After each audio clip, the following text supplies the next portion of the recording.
bakers, Kelly here, and today's PLB dessert is dedicated to the very first Avenger, Mr. Steve Rogers, aka Captain America. Captain America Civil War comes to theaters Friday, May 6th, and yes, I am excited. My love for Captain America is beyond, and no, it's not just because of his muscles.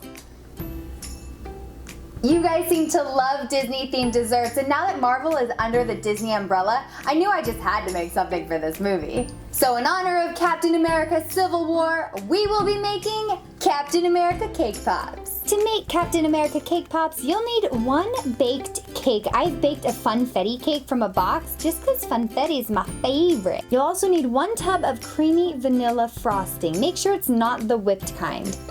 You'll need white chocolate candy melts, blue chocolate candy melts, and red chocolate candy melts. For the equipment, you'll need lollipop sticks, a large bowl, a knife to cut the cake, a small baking sheet lined with wax paper, a pair of scissors, a Ziploc bag or piping bag, 3 tall cups if you wanted more room to dip the cake pops, and last thing you'll need is a random foam block to hold all of the cake pops. First thing we'll want to do is crumb up the entire cake, but make sure the wax-lined baking sheet is close by.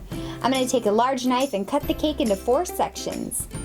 Make sure your cake is already cooled down. We don't want to be working with cake directly out of the oven. You're just going to pick up the 2 slices and you'll rub them together over the large bowl so you'll make cake crumbs. Oops! Now if you have large chunks of cake like mine, that's okay. You can always just use your fingers to break it up too.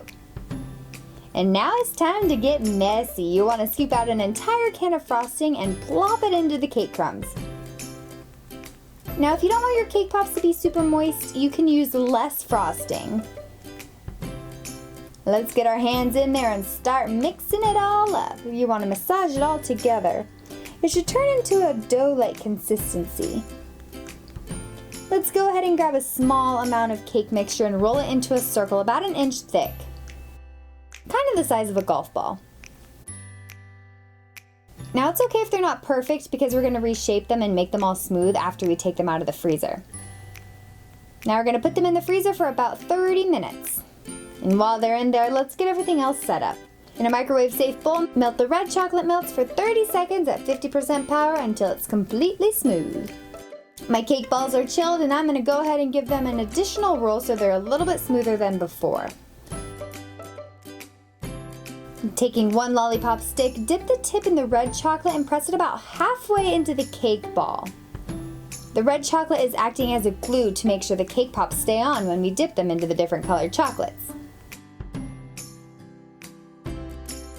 Now that the rest of my cake balls have the lollipop stick wedged into them, I'm going to just put them back in the freezer for about 5 more minutes. We want to make sure they're chilled and not frozen completely. That's important.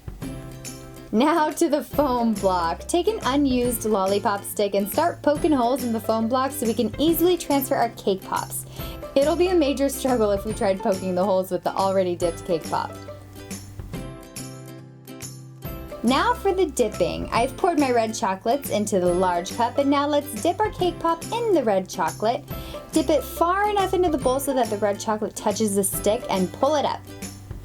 You can tap the stick to let all the remaining chocolate melts fall back into the bowl. And let's stick it over into the foam block and allow the red chocolate to dry for about 15 minutes.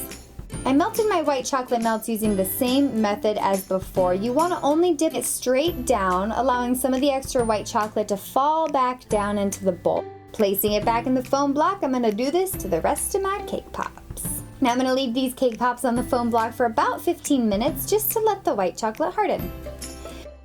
While it's setting, let's pipe a star for the center of Captain's shield.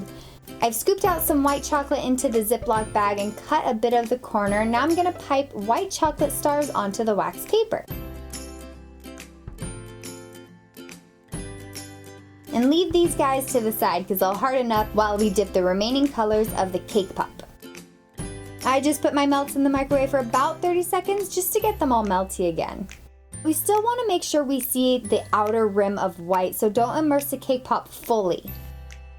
You can tap the stick of the rim to let the extra red chocolate smooth out over the top of the cake pop and place it back into the foam block.